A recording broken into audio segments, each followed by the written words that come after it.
afternoon, everybody. My name is Haley Bell. I'm the training program manager for Telehealth Rocks, and I'll be hosting and kind of facilitating today's session. Telehealth Rocks is a federally funded program designed to support behavioral health in schools and communities. So we focus on this by addressing social determinants of health, supporting school-based services, and offering a variety of trainings. I'll go ahead and have you go to the next slide, please, Steph.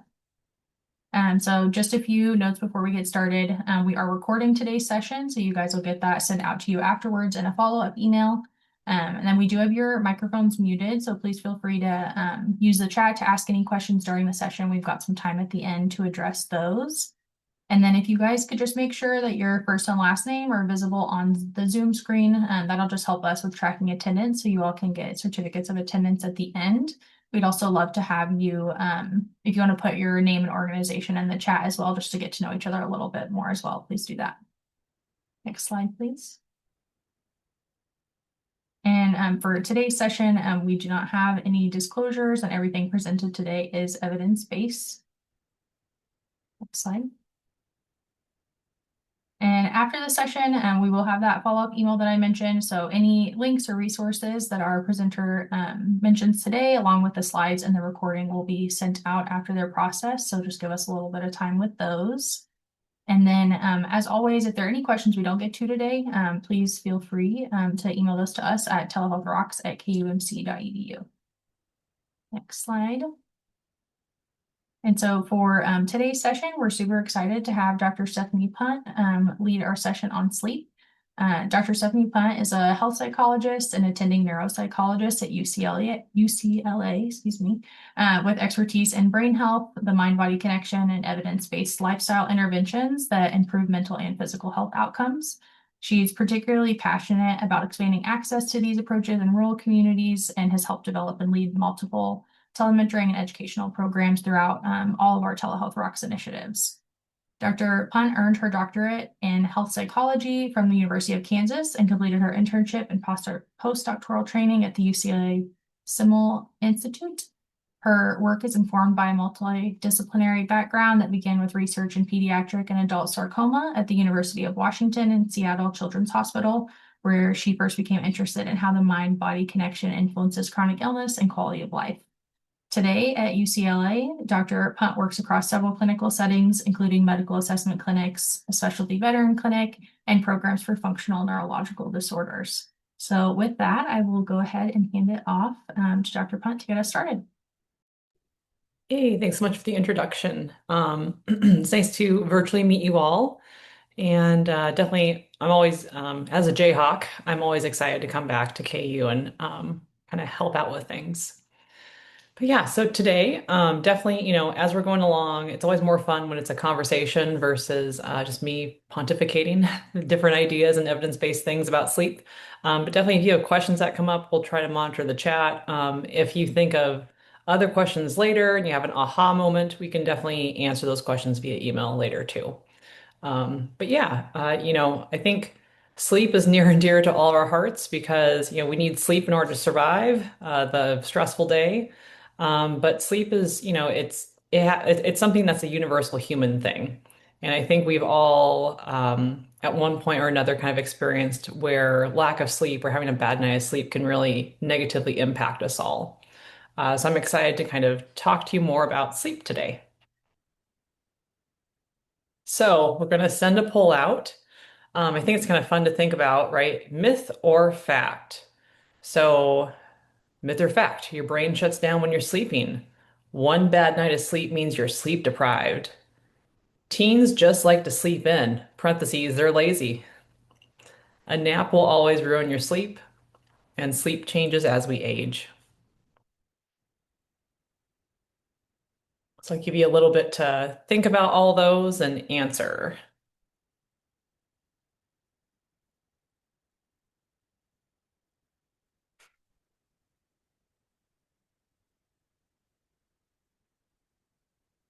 Some of these are kind of tricky too, right? Because I think a lot of things we've been told, right, in different ways, shapes, or forms as we've been growing up too, or even our own experiences with things.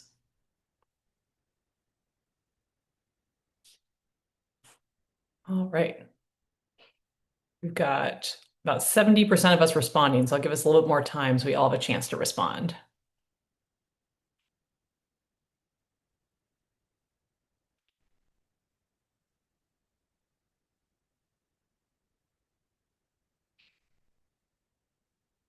Okay, looks like we've got a lot of responses. So, for the first one, our brain shuts down when you're sleeping.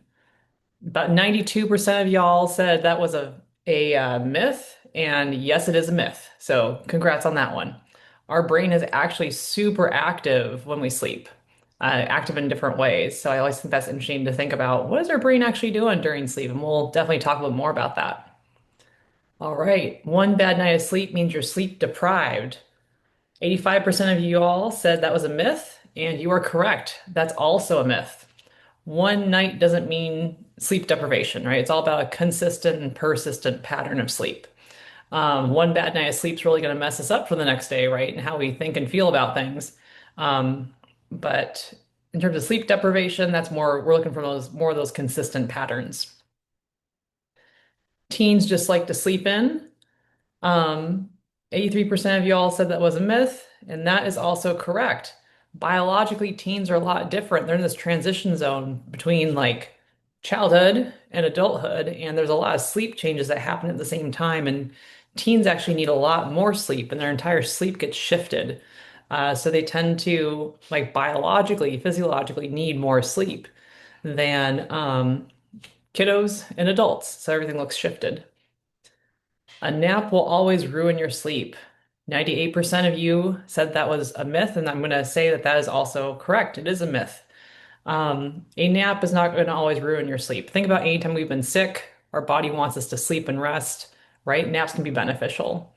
But again, if we're noticing, right, somehow our sleep is not doing so well and we're awake all night because we're taking super, super long naps in the middle of the day, right? Then maybe for those people, naps might not be the most helpful in that instance. And last one, sleep changes as we age. You all got that. It's 100, you got 100% correct there. Everyone answered. Fact. Sleep does change as we age, and we'll talk a bit more about that. Okay. So let me advance this to our next slide. And I'm going to stop sharing for a second. But what one or two words come to mind when you think about sleep? And I'll get pulled up a QR code here for you guys. And then we can also put the link in the chat as well.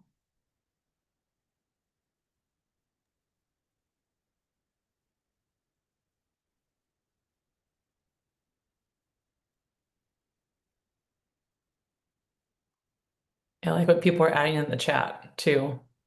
The chat works as well. We can always enter some of the other ones in the chat as well, just so you guys can see it in the word cloud. Yeah.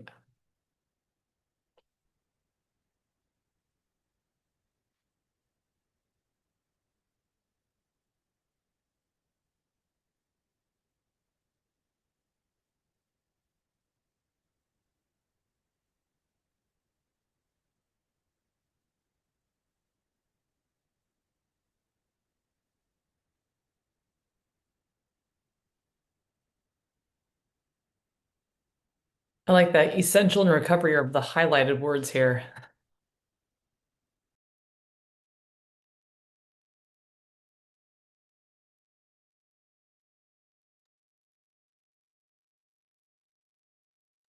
We've got some other ones coming in the chat. So we've got frustrating, Yeah, necessary, elusive, much needed.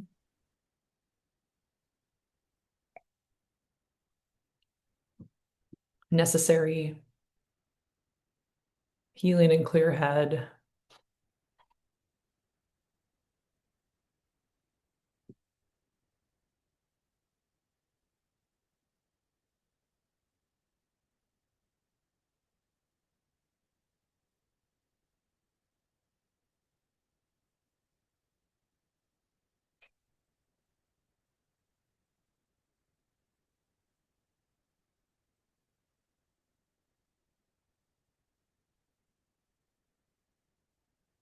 Yeah, I think we've got a good number of responses. What do you all think? Thank you guys so much for putting those responses in there. And thanks for participating in the chat as well. Yeah. So I think it's interesting, right? Just, I think commented in the chat, right? Sleep can be difficult, it can feel elusive.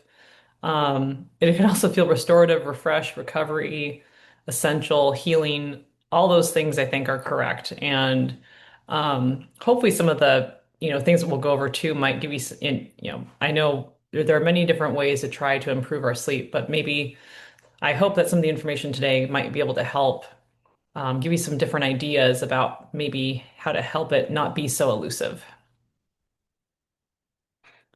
All right, let me get my slides going again. Okay. So, sleep fact, which you all identified correctly. Sleep changes across our lifespan. So if you think about kids, one second, I'm just going to pull up my notes. There we go. Everything should be back to normal. Um, sleep for infants, children, adolescents, us adults, it changes across all those different time points. Um, for those of you who have kiddos or you're an auntie or uncle, I think one of the most amazing things that I've been able to see is just like when you have a newborn baby, just how fast they fall asleep and the amount of time during the day that they're actually sleeping. And it's amazing to see like how, right, as those little babies become children or school age kids, how their naps shorten up, they need less sleep time. The type or quality of sleep too also changes. Infants, when they take naps, they tend to fall into what we call REM sleep or rapid eye movement a lot faster. Whereas children, they start to have more of these deep, slow wave sleep patterns. So you're spending less time in REM. Adolescence also, as I kind of alluded to, right, there's this physiological shift, right? They're kind of slowly becoming more adult-like, right? Kind of shifting out of this childhood kind of zone of sleep. They tend to have a more delayed sleep pattern. So even though it might be frustrating to have a teen who isn't falling asleep until like midnight, 1 o'clock, it kind of is all part of this delayed sleep pattern too. Um, and as adolescents become young adults, you have less deep sleep compared to when you were a kiddo or even as an infant. And generally, us adults, sleep cycles last about every 90 minutes. And they'll definitely show you in a little bit what those sleep cycles look like on a graph. And then even as we become, go from adulthood to older adult, those sleep cycles become more and more fragmented too. So our sleep, it's definitely ever changing and it changes across our lifetime too. All right. So this is a giant brain. I'm going to walk us through it because there's a lot of complex stuff that happens in order for us to be awake or go to sleep. So, thinking about um, sleep, there's, an important piece of our brain called the suprachiasmatic nucleus right here, this little green dot, the SCN. And this thing is like our big center that's important for are we awake or are we asleep? So it's our sleep-wake cycle. It's like a master body clock. It's got like a 24-hour clock in it. It's able to kind of tell if it's daylight or nighttime. So this piece is like our master control center for the sleep and awake. The pineal gland is important for actually releasing melatonin at night. Yes, our body creates its own melatonin, and that's why if we take the supplement of melatonin, it kind of helps us give us a little bit of a bump, right, in a natural way. But the pineal gland definitely is in charge of making melatonin, and that's important for the sleep system. And I'll explain that in just a little bit. We have, in terms of the wake cycle, we have this thing here called the upper pons. This is the top of your brain stem. So this section, right, these are big, deep structures that are in charge of this. And so this is in charge of giving us like, hey, it's time to be awake. That kind of signal happens. That then tells your hypothalamus to secrete hormones that actually make you feel more awake. So this kind of, our SCN here is in charge again of saying, is this, awake or sleep time? If it's awake time, upper pons goes, hey guys, we got to wake up and get going. Hypothalamus helps secrete things called orexins or stay awake chemicals. And that kind of helps kickstart a lot of things. So that is kind of how your body goes. It's time to be awake and let's get things firing. At night, so right, if our SCN, suprachiasmatic nucleus, says, okay, well, this is definitely nighttime, there's a lot of things that start happening. So for those of you, anyone who's ever been camping, right, if you think about as soon as the sun starts to go down and it's dark, you start to get sleepy. And thinking about, how that's way different than when you are at home. Maybe the sun's setting at like 8 o'clock. Outside camping, I start to get sleepy as that sun goes down and now it's dark. Whereas at home, if it's 8 o'clock, I'm watching TV on my phone. Maybe that same sleepiness doesn't happen as fast or as efficiently. And so what's interesting to think about is that in order for the pineal gland to start secreting melatonin, your eyeballs need to actually be able to not be exposed to blue light. And so blue light is what also the sun emits. So if you think about in our, camping situation, my eyes are seeing the sun go down, and that blue light that's decreasing then tells the pineal gland, hey, we need to start secreting melatonin because it's sleepy time. So if we are in our, right, modern environment, not out camping, there's a lot of blue light exposures that can kind of happen or things that can keep our brains activated. And so our eyeballs aren't getting the same um, input in the same way. And so that it's not signaling, right, that it's like a rest time and it's time to kick on all these melatonin secretions. But yeah, so that is kind of generally how this system works. Lots of brain parts that have to kind of work together. And as you can imagine, if some kind of horrible accident happened and like maybe the SCN gets kind of damaged, right, or any piece of this kind of gets damaged, the whole sleep-wake cycle can be off for someone. Okay, this is what a sleep cycle looks like. So sleep is not a continuous state, right? It's not either sleep or not. We don't really remember this, but at night as an adult, we kind of go through these 90-minute cycles. Um, one sleep cycle, if we start from here to here, that's about 90 minutes. And as you can see, for us adults, REMs, rapid eye movement, that's when all of us, like we have the really intense dreams, or we're going to potentially, if we're going to act something out, it's going to happen during that time. Um, and so it's interesting to kind of think about, if you look at the cycle, maybe I'm awake, and then as soon as I start to fall asleep or I start hitting these different non-REM stages, I get deeper and deeper into sleep. So this is like a deep sleep section. But then it's almost like as I'm nearing this end of this 90-minute cycle, that's when I actually start having these dreams. And you think about like deep sleep and REM, like they're all needed for different things. There's, the deeper sleep is more of the restorative physical sleep. REM tends to be more of this allowing for like memory consolidation to occur, meaning short term becoming longer term memories.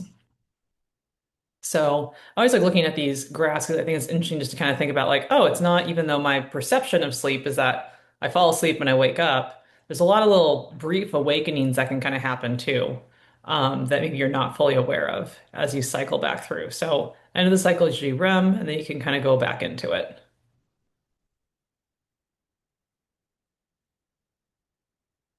All right. So why do we care about sleep? Well, we need sleep for brain development.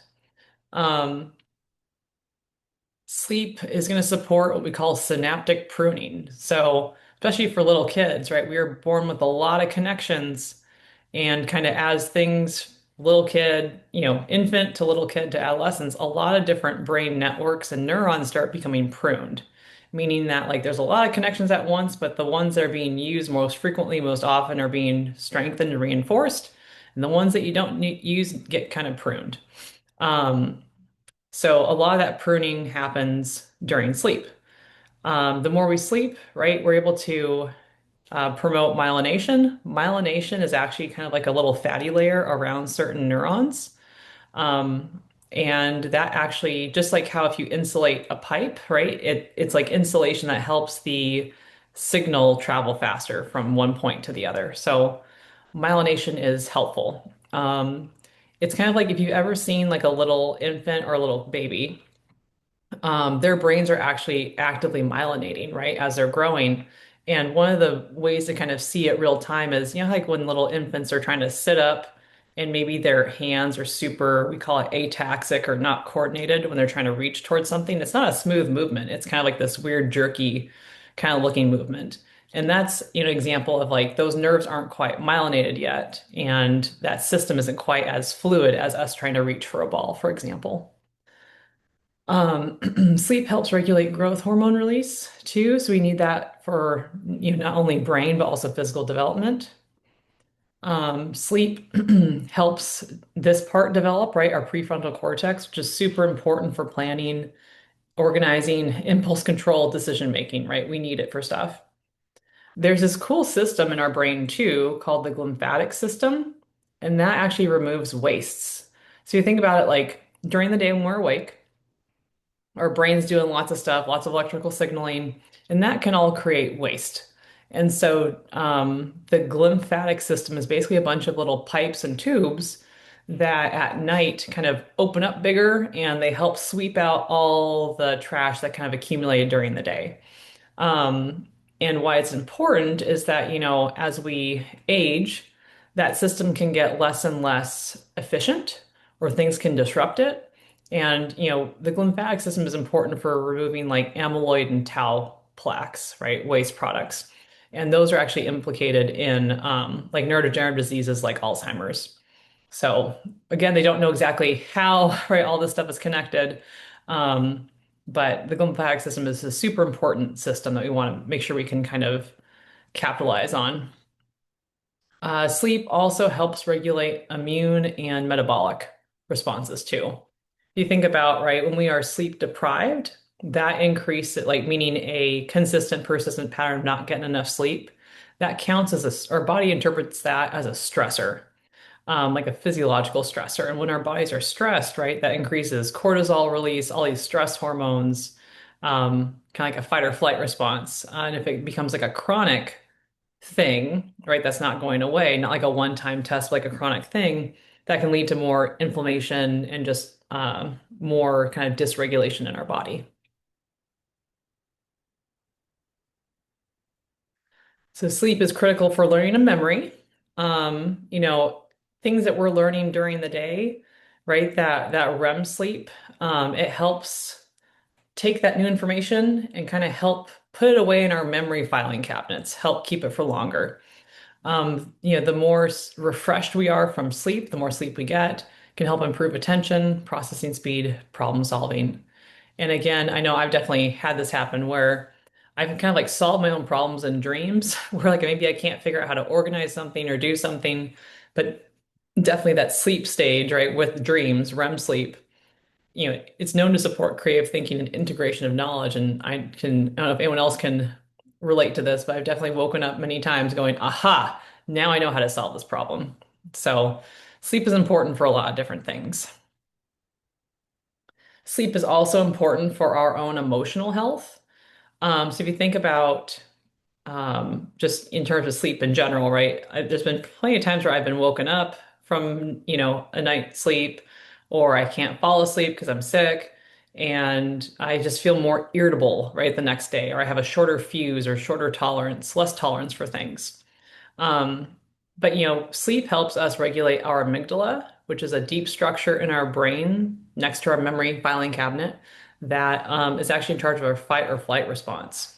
And so if that becomes more reactive, right, because you didn't get enough sleep, we might be shorter tempered, more irritable, feel more anxious, all those kind of things. The more sleep we get, right, we also, because everything's more regulated, we can actually endure more stressors. It's easier for us to regulate mood. It supports emotional learning, resilience, that growth mindset. And again, poor sleep kind of tends to correspond more with irritability, anxiety, depression, behavioral problems, which, behavioral problems are some of the things that we see at school, which leads into why this is important for school performance, right? That if I don't have enough brain energy, from the night before, or my system is just more reactive emotionally, right? It's going to be hard to pay attention and concentrate in class. If I can't pay attention and concentrate, right, or focus on the material I'm trying to learn, it's going to be harder for me to actually make a good memory file to put in my memory filing cabinet. Um, kids who, studies support that, kids who have better sleep or sleep kind of routines around things, they tend to do better academically, which makes sense, right? Because if you're not kind of grumpy from not having enough sleep, if your body isn't physiologically stressed from being sleep deprived, it's easier to pay attention, but also self-regulate, everything from self-regulating my own attention abilities, but also my behavior too. Okay, how common are sleep problems? They're actually pretty common. Um, about 1/3 of adults don't get enough sleep. So, there's that. About 10 to 15% of us have chronic insomnia, and that insomnia means like that consistent, persistent difficulty with sleep. Um, there's lots of reasons as to why this could be, and I think a reason that's going to be kind of the same across, right, for adults, children, and adolescents is going to be just thinking about like tech use, right? And we'll talk a bit about that, why tech use can be hard. But tech use, homework, TV, iPads, iPhones, right? They're just technology is now ubiquitous, and it all comes with its blue light, unless we use filters. School age children, about 25 to 40%, depending on the study you look at, have sleep problems. And adolescents in general, when you ask them, are you getting enough sleep? About 60 to 70% are not getting enough sleep. And it's interesting to think about, right? Adolescence. There's a very unique kind of time point in one's life. Biologically, you're shifted. So if you think about that entire brain system that's responsible for sleep and wake, right? Just somehow physiologically, everything's been shifted such that a lot of teenagers are up way later. And then if you think about the way the schools are structured and scheduled, school starts really early. I think my own high school started at like 7 a.m. And so if I'm a teenager, right, and I'm just predisposed to falling asleep later at night, maybe around 1, right? But then I have to now wake up super early to go do the whole school day. That's a lot of physiological stress on a body. Um, I'm sure others can relate, but yeah, so it's just hard to be a teenager. And then it looks, right? What does it look like behaviorally? It looks like you have a teen who's super lazy, right? Because they're staying up late or it's hard to get them going. And it might not be like a volitional or something that they have full control over. It might be more, probably stemming more from this biological shift that happens. Um, think about school age kiddos, right? 9 to 11 hours is what's kind of recommended. Adolescents, 8 to 10, adults, 7 to 9, older adults, even less than that, just because of how sleep changes across our lifetime. All right.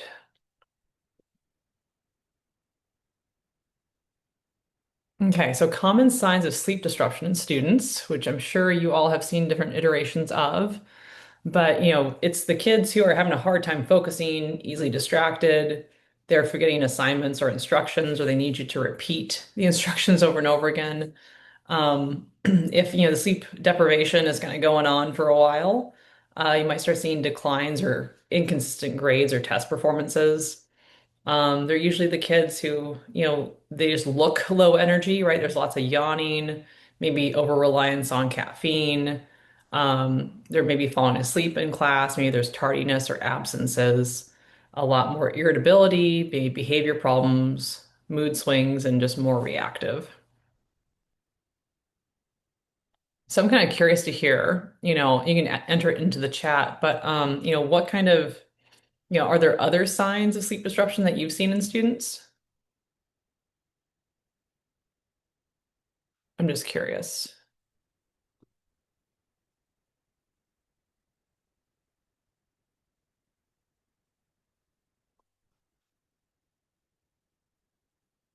Yeah, sleeping. Yeah, sleeping.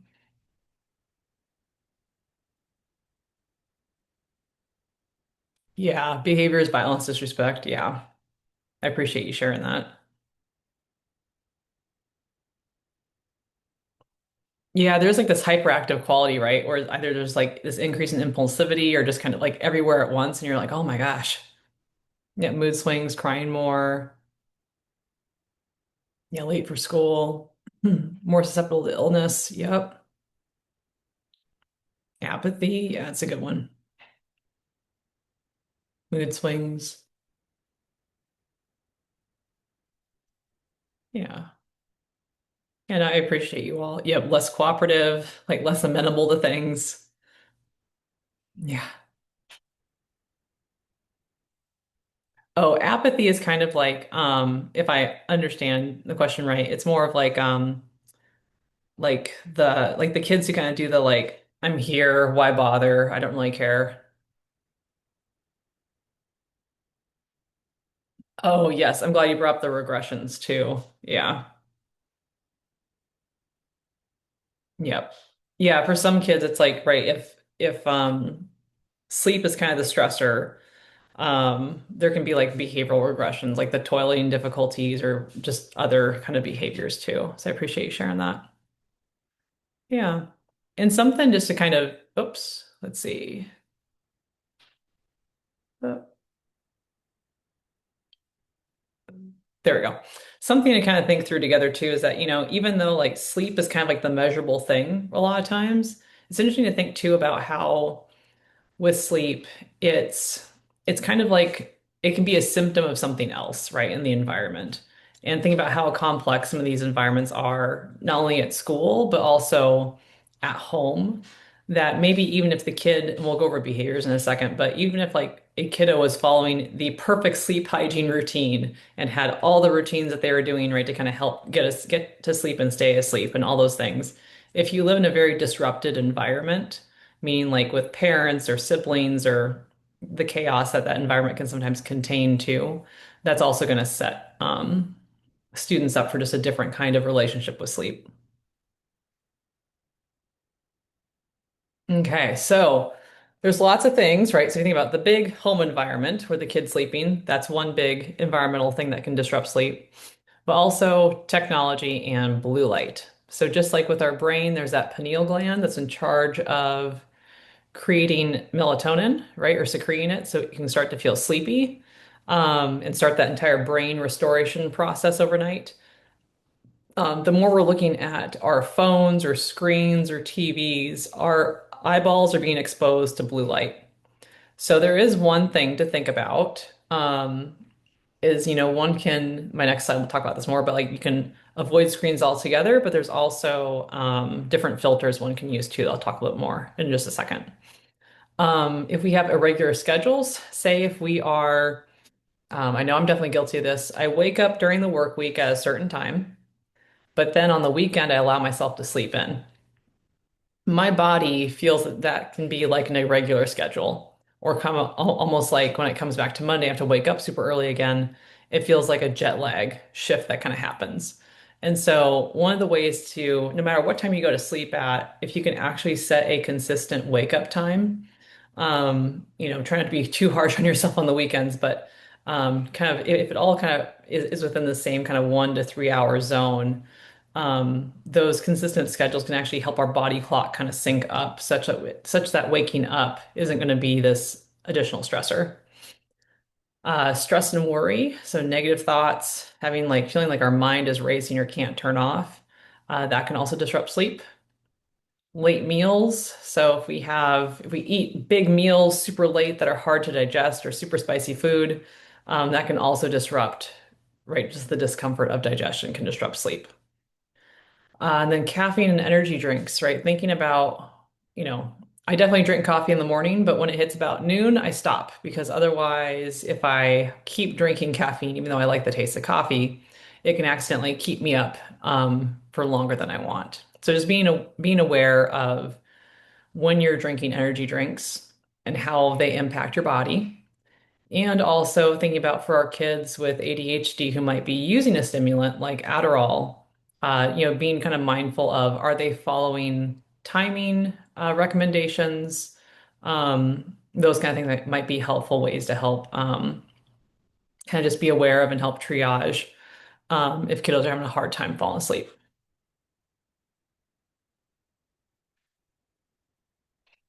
All right, back to blue light. So, um, looking at blue light, right? Blue light is the same light that comes off of the sun. Our eyes don't know if it's a phone or the sun, but they can both impact our brain's ability to produce melatonin.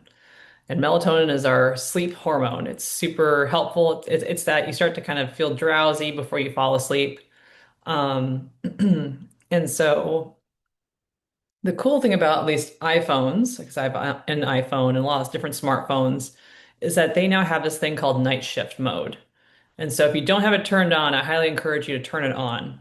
If you go to, let me try to find it for us all. So I don't know about Androids, but at least I can tell you about an iPhone. You go to settings, and then I believe it's under displays and brightness. And then there's something that says night shift. So I have mine set to sunrise to sunset. So the phone automatically tracks for me when does sunset happen, and then it shifts the tone of the like colors on the phone to more of a warm color. And it's basically its own built-in blue light filter. So again, if you have an iPhone, you go to settings, that little cogwheel image, then you go to displays, and then you go to night shift and turn it on. So let me check, see if anyone got. Oh, thanks for sharing about the Androids.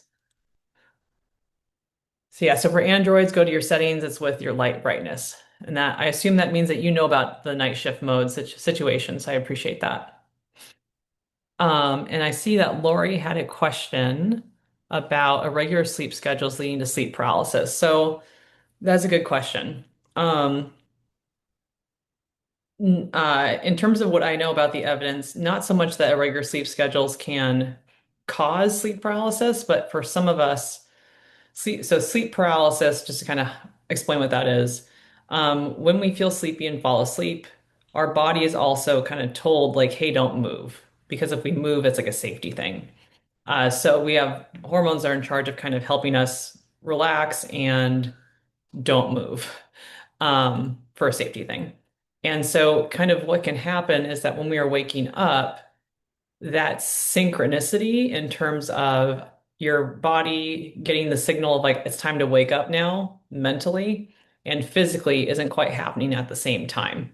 So a lot of times with sleep paralysis, you mentally wake up faster and your body hasn't quite, gotten the switch yet of like I can be physically active yet. So you kind of have this like locked in sensation.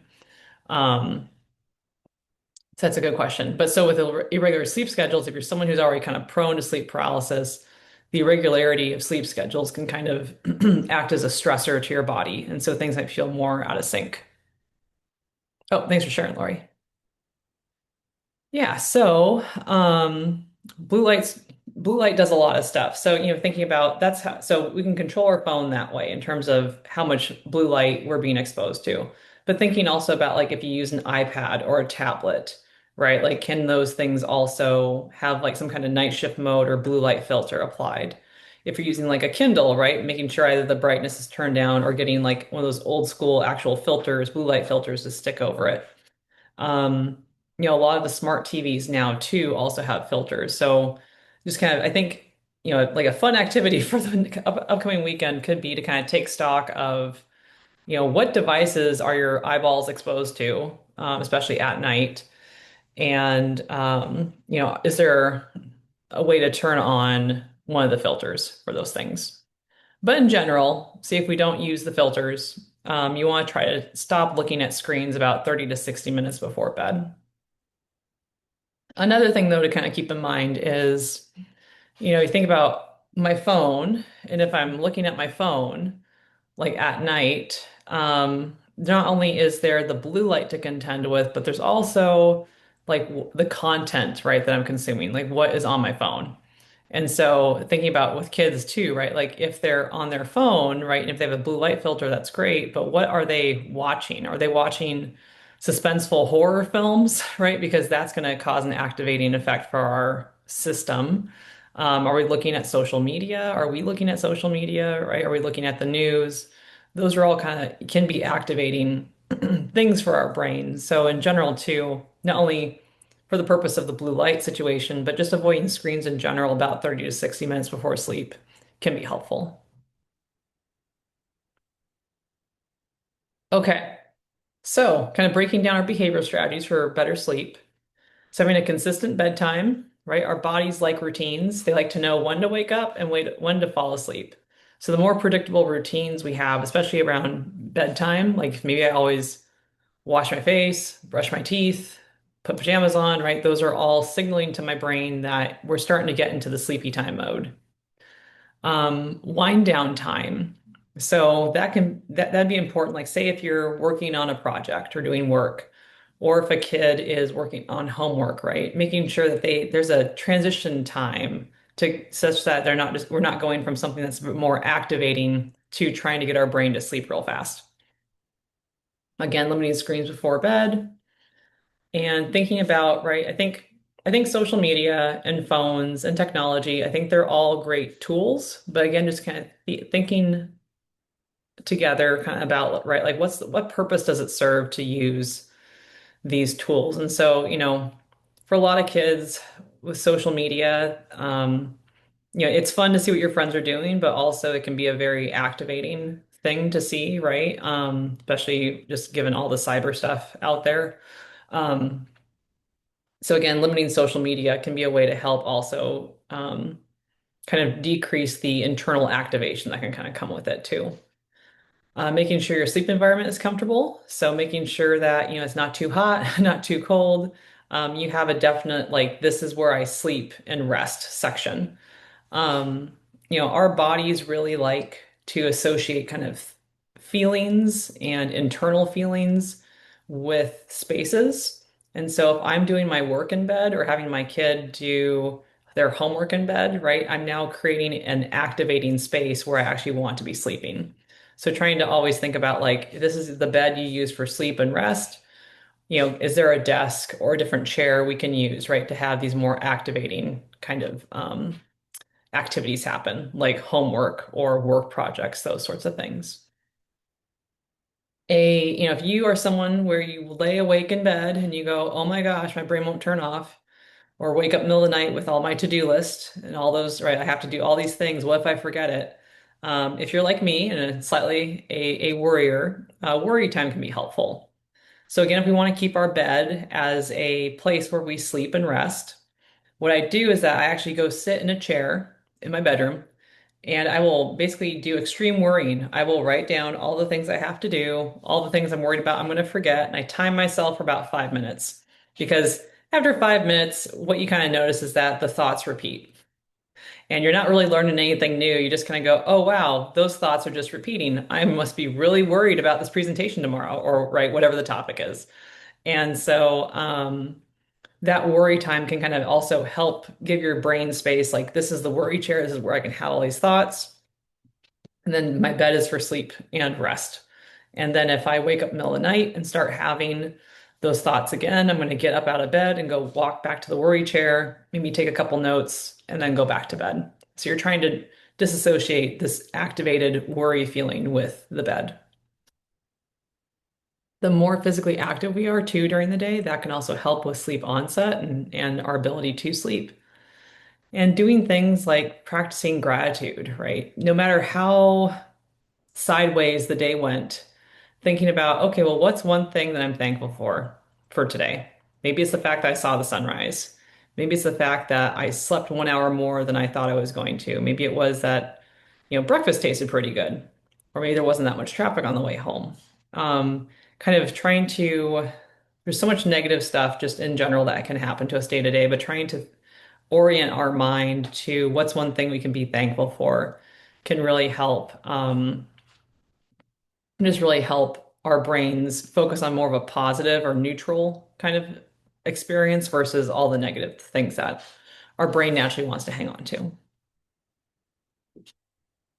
So thinking about with kids too, right? There's ways that, we can practice these things ourselves, but also with kids and teens, you're kind of in a cool environment or a cool space environment to kind of help model these behaviors too for kids. They work on adults and they also work on kids too. I'm curious if you guys have noticed any behavioral strategies that you've seen either work for kids or for yourself. So I think we can learn a lot from each other too.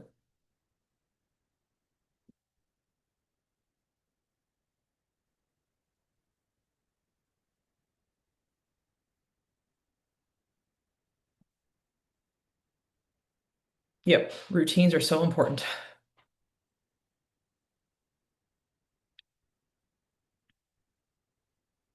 Yep, teaching the clock. Yeah, super important.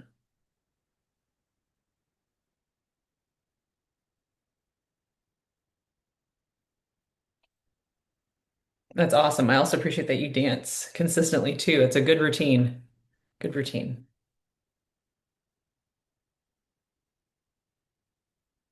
Okay. I appreciate your guys' thoughts. Yep, deep pressure. I also appreciate that you put reins on screen time. Yeah, I'm seeing lots of routines. Yeah, I appreciate you sharing. So this is an example too. Um, oh, sand. I like the sand time too, that idea. So this is an example school night sleep plan. And of course, the times can be different for each person. I just kind of put together a sample plan because sometimes it's kind of easier to see it visually and kind of go, okay, like what would I want to change about this? But so for example, if you're trying to get right kids lights out by 9:15, so maybe, like not little kids, but the older kids. Um, Trying to work backwards and go, okay, so by 7:30, that means you want to finish homework or whatever kind of activating activities we're doing. Maybe by 8 o'clock, we're going to start to kind of wind down. 8:30, screens off, some kind of calm activity, do our bedtime routine, and lights out. So even though it might feel like a lot of steps, right? They're all things that are trying to downshift our experience and downshift our kind of internal activation too. And I also think about, sometimes a lot sleep kind of gets put on this pedestal or like hyper focus, which then doesn't make it any easier to fall asleep because then all you can think about is like, well, I need sleep, I can't fall asleep. I need sleep, I can't fall asleep, and that kind of becomes your thought process. But trying to maybe, think about sleep of, more behaviorally of, well, I'm doing all these things right, right? Maybe I finish my homework and activities by a certain time. Maybe I'm doing my wind down. Maybe I have my screens off, and maybe I'm in bed and instead of kind of focusing on the fact that I haven't fallen asleep, sometimes just kind of focusing more on I did all the things and I'm resting. If my body needs sleep, it's going to allow me to sleep. If not, like kind of I'm still resting. So focusing more on like, am I, doing things to kind of help promote resting and restoration versus like, am I sleeping or not? Can sometimes also take a sleep pressure kind of off of it.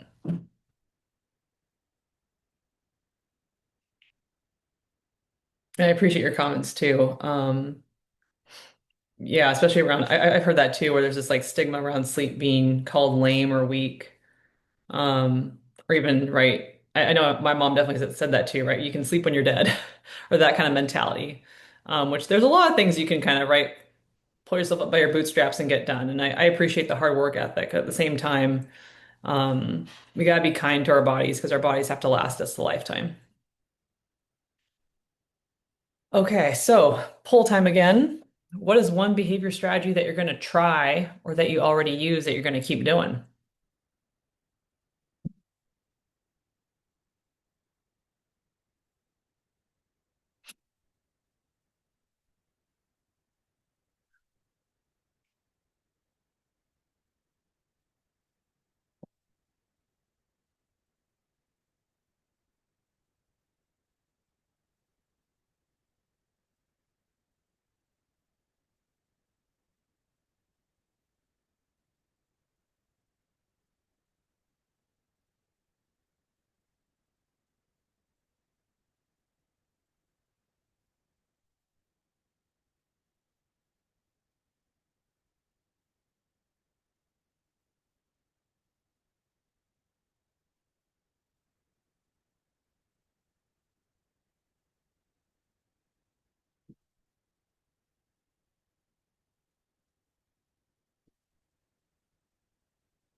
Yay. All right. So it's just, let's see. So it looks like a lot of you are going to try consistent bedtime, wind down time, and limiting screens. So I'm really curious to hear how those things, and also I'm like, yeah, trying the worry time. So I'm curious to see how those things work out for y'all. And I'm sure you're probably already doing a lot of these things too. So yeah. Okay. So go into our key takeaways. So, I know this is a really quick kind of presentation on sleep. Sleep can get complex really fast. But, I think main takeaways, sleep is important or foundational for learning, behavior, and our mental, emotional health. Many of us are not getting enough sleep or not feeling rested. And there's lots of behaviors that we can do, right, for ourselves or others to help improve sleep.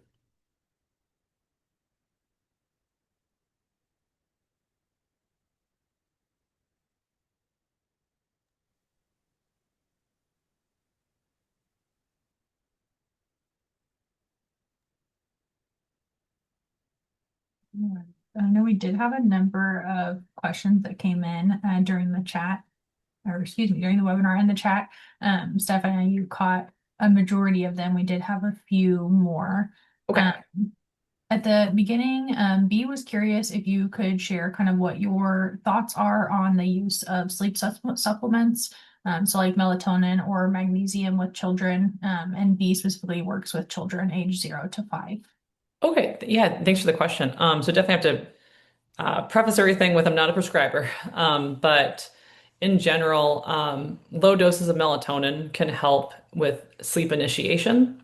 Magnesium doesn't work the same as melatonin. So, melatonin is something that our body already produces to help us feel sleepy.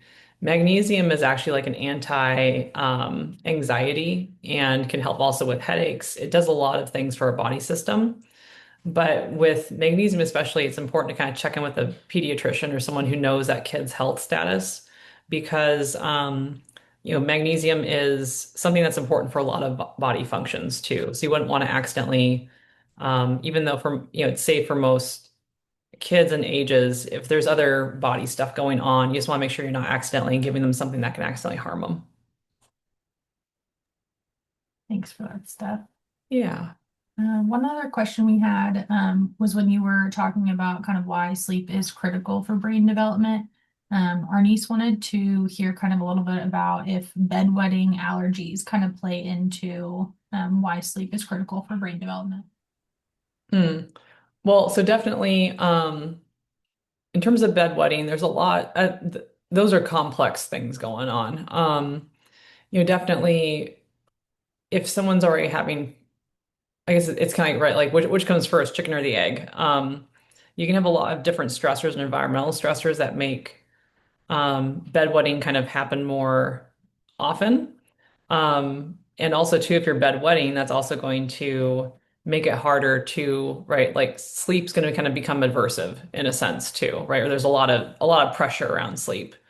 So I think there's a lot of behavioral strategies that can help with bedwetting.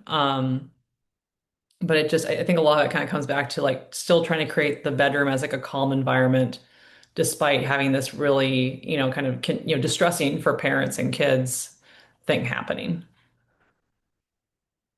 Yeah. Thank you. And I see Dr. Nelson has put some additional resources in the chat too, kind of with guidance around melatonin. So we can make sure to share that Awesome. out as well in the follow-up email. And then I think one other question we had from Marlo, which I know we only have a few more minutes, so we can always send out additional resources to Steph. But Marlo was kind of interested in hearing a little bit more about the different stages of REM sleep. Yeah, let me actually stop sharing for a second, see if I can find my notes in my desktops. Thank you. 1 second.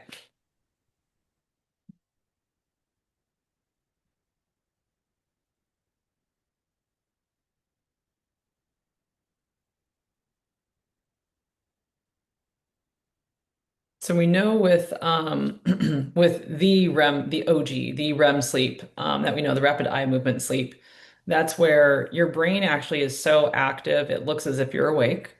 You can have very vivid dreams. So almost like you're awake when you look at like EEG or brain monitoring. And that's also when your body is most temporarily paralyzed because you don't want to accidentally act out or punch, right, in your dreams.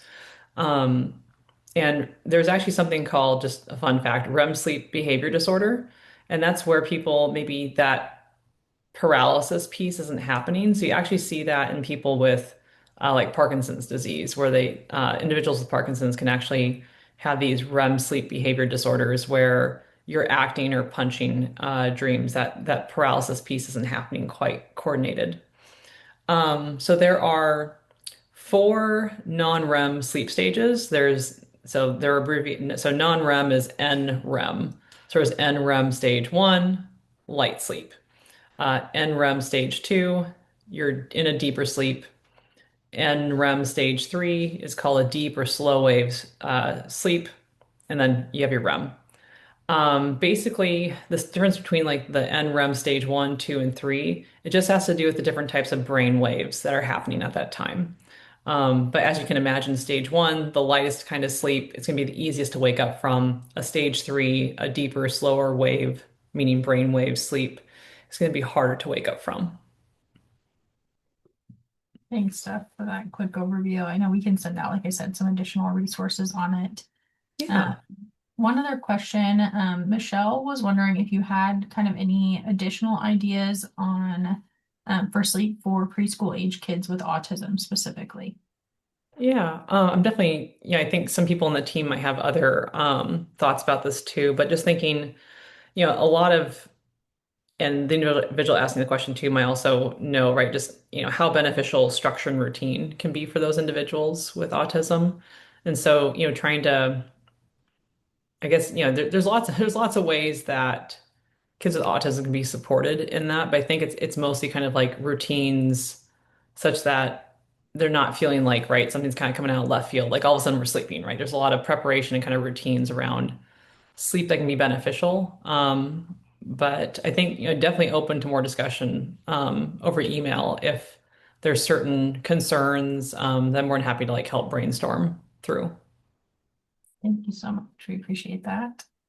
And just want to say too, thank you so much, Dr. Punt, for the great presentation. I know I learned a lot about sleep, and we hope you guys did as well. So as we kind of wrap up, I do just want to do a few quick reminders. You guys all should have received a post survey in your inboxes, so it should take less than 2 minutes just to kind of let us know your thoughts on the training and what you all learned, kind of how you plan to implement. We really appreciate it if you guys can take the time to fill that out to kind of help us tailor our future trainings. And then as for wrap up with this session, like I said, we will send out the slides and all the resources we've talked about in the recording in a follow-up email, and then they will be available on the Telehealth Rocks website as well. I do just want to highlight as well that we have another upcoming training.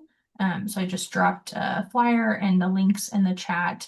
But like I said, it'll be in that follow-up email as well. So our upcoming training is the Hope as an Action for Framework Hope as a Framework for Action workshop. So if any of you guys attended the previous Hope webinar that we had at the end of last year, this is going to kind of be building off of that and provide you guys with kind of skills practice on how to nurture hope, and then provide some additional tools around how to find, enhance, and model hope. The workshop is being offered on those 2 dates. So you'll see there are 2 registrations. This is the same workshop, just 2 different dates and 2 different times, so that we can hopefully work best for your guys' schedule. But we would love to see you all there. So feel free to register at those links in the chat. And thank you guys so much just for joining us today. We hope to see you next time and hope you have a great rest of your day.